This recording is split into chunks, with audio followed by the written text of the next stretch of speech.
Here's the subject of this video. As you know, if you've watched our YouTube channel for a while, we try to do some conversions on some of these old vintage harmony guitars, and keys, and some of the old cheaper guitars. And we were attracted to the wide bodies on some of these old harmonies. They're solid top and back and sides guitars. The ones made in the USA are. And so we found this 12-string guitar, and one thing, it had the wide body on it, but one thing about it that caught my attention was it's a 12 fret to the body, which makes the neck stick out from the body a little shorter when you on the fingerboard, and also it makes the bridge be in a different place. The bridge is closer to the tail end of the guitar, and people that like these 12 fret guitars say that that the bridge being in the fattest part of the widest part of the body makes them sound a little better. So we're going to try that on this guitar. We're going to have a lot to do to it. We're going to open the sound hole up and put a Martin style bridge on it, eliminate the tailpiece. We're going to narrow the neck down and change the peghead to a 6-string configuration. We're going to take the back off of it and put X braces in it. Here's a shot of our little travel iron that we use. It's a little narrow iron, and we use that to heat the fingerboard up. We're going to try to get it loose from the top of the guitar and in preparation to take the neck out of it. We use that little iron to remove the fingerboard from the body, and we decided that we'd just go ahead and remove the fingerboard completely, because we're going to put a different truss rod in it and narrow the neck down too. So we put our little strips, silicone strips, on there and removed the fingerboard completely from the neck. Here's a little shot of the neck and the body after the fingerboard is removed. You might notice that little narrow truss rod. It's a double truss rod. First one I've seen like that. This picture shows our little homemade jig that we use to put pressure on the neck to remove it while we heat it. And it also shows our little foam cutter devices that we use. We drill a hole and put these down in there and inject a little water in there to create some steam and wiggle the neck around a little bit, and it usually convinces it to come out pretty quickly. The following pictures show the back after we removed it. We heated a putty knife up and after we removed the binding, and we worked it in around the sides. We got to the end blocks. We used a real fine saw and sawed down through the end block and removed the back. Someone had been in there and worked on this thing before. They put some extra pieces of wood in there. I think they were trying to reset the neck, but don't know for sure.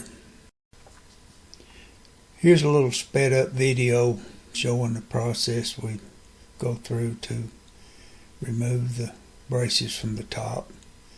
We use a combination of a chisel and a little plane and anything we can get to get those braces out of there as quickly as we can without damaging the top any more than we have to.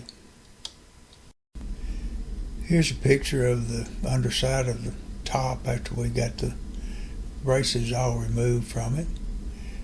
We did manage to make a little crack in the top, you can see in this picture, we came back and repaired it and put some cleats in it later.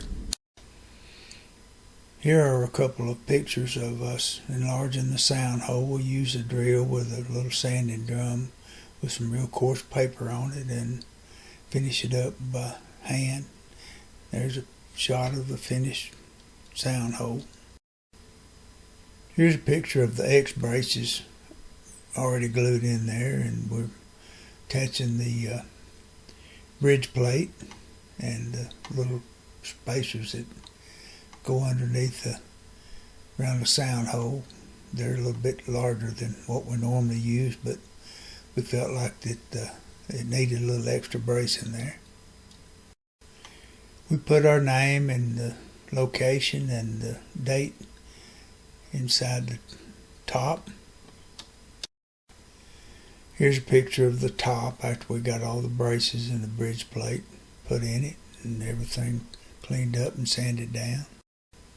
We cleaned up the top of the end blocks, the neck block and the end block, where we had to saw through it with a little fine saw, and we made some little shims and shimmed that back up to where it was level with the edges, so that we could fit the back on it and it be straight across there. Here's a little video clip we sped up, and we're going to clean the residue off of the back, clean off those extra pieces that someone had glued in there, and clean up around the edges to prepare this thing for the back to be glued back on the sides. Here's a picture of the back after we got it cleaned up and ready to put back on the body. This next picture shows the back being glued back to the body, all the clamps on there. Here is the binding laying on the body there, ready to go on, and the next picture shows the binding after it's attached and taped down. We took a drill bit at a proper size and reamed out these angled half circles and made some mahogany dowels to glue in there. Put them in there with epoxy glue. Then we sawed the outside part of the peghead off and turned down some little mahogany dowels on our lathe and installed those in the center section to fill those voids up. The next thing we did was to fabricate a couple of pieces to go on the outside edges to replace the part we sawed out and to make it where we can make a 6-string peghead out of it. We planed the top portion and the bottom portion of the peghead down to the proper thickness and prepared it to cut it to the side shape we needed. Here's a picture of us gluing the fingerboard back to the neck and also adding a peghead overlay to cover up the raw edges. Here's the peghead after we got the final shape to it and drilled the holes for the tuners. We drew a center line down the middle of the fingerboard and marked the width of the neck that we wanted it to be when we got finished, which was about 1 inch and 11/16 at the nut. And we using a combination of files and spoke shave and sandpaper, we got the width down to where we wanted it. Here's the neck shaped down to the dimensions that we wanted and to the size that felt good to our hand. Here are a couple of pictures that show us installing the pearl inlays in the neck and cutting the slot for the truss rod adjustment. These two pictures show the neck after it was finished sanded, and then after we got the finish on it. And there, believe me, there was a lot in between that, but we won't try to show it all. Here we're showing the way the neck set was. You can see that it needed resetting, and this is after we've got the neck trimmed out and fitting like it should be and shimmed up and glued in. Here shows my method for locating the bridge in the proper place, and here's the bridge being clamped onto the body. I know this is not showing you much of the way I've done it, but if you're interested in this, you can go back and watch some of my other videos. I've got some videos on my channel here that show you how this is done.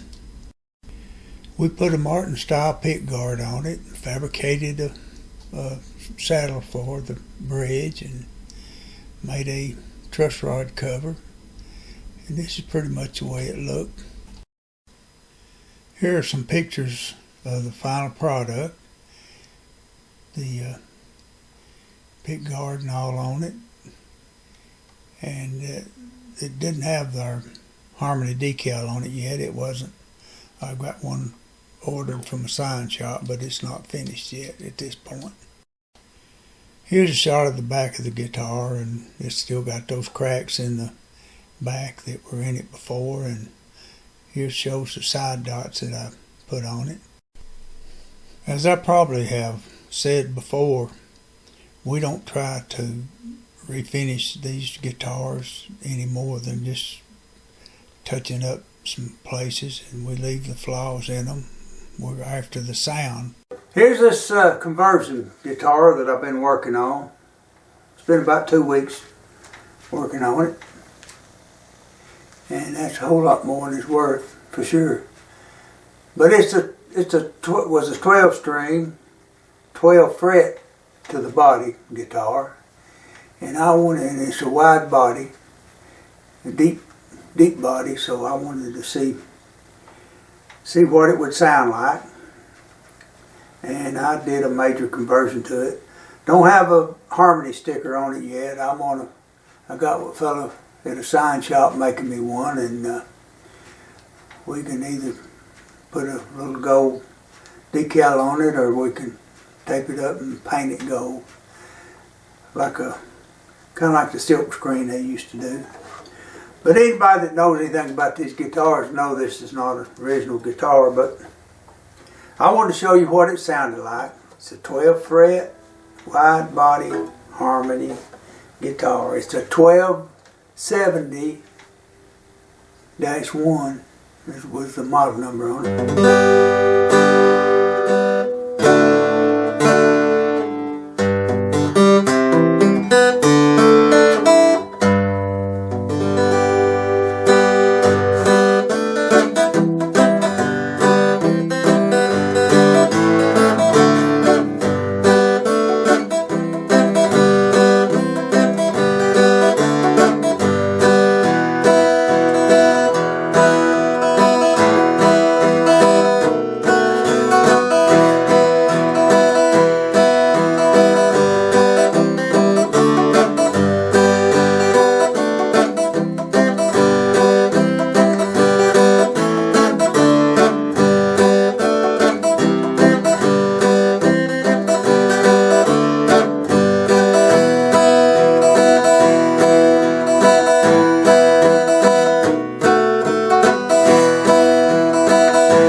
Real competent guitar player, but got the neck where it feels mighty good to me. We narrowed it down.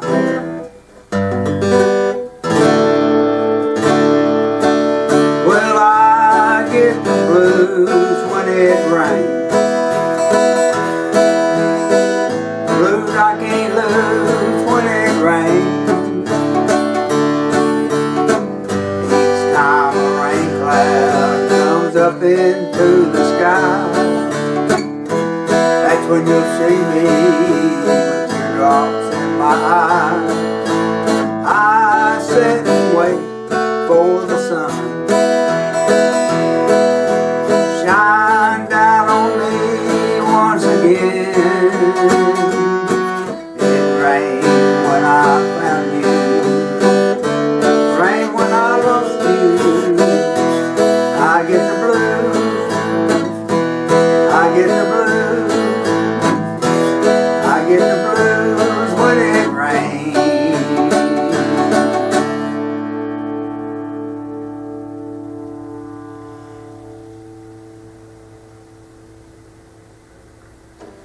And that's the way it is.